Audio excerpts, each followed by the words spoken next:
At 4 in the morning, the wailing of the 4-year-old child could be heard all over the village. "I want Mommy," the child croaked. "Mommy is not here anymore," the father said.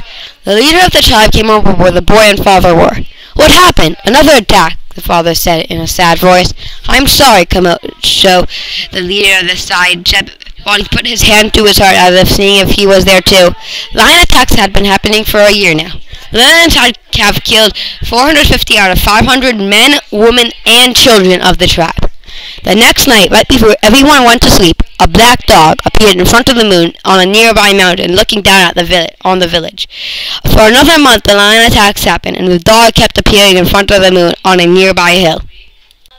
On the last night of the tribe's survival, this happened. "We might as well make our last night the best," the new leader of the tribe said, while he sighed. "No," shouted one of the members, "we are going to fight." But the leader of the tribe said before he was cut off by the sound of a growl. "He is here," the leader of the tribe whispered. "Grab your weapons." The man went over to their weapons and dashed back to the battle of the lion. They held up their weapons when the lion with its magnificent mane came out of the woods. The lion was calm as he put one foot in front of the other, glaring hungrily at the men. But then the lion turned around and nodded. The tribe was so used to the lion killing the tribe's members and leaving that they said this. "So that's it?" whispered one of the men. While he said it, men started lowering down their weapons, thinking that the lion was going to go away. But then 2 more lions came out.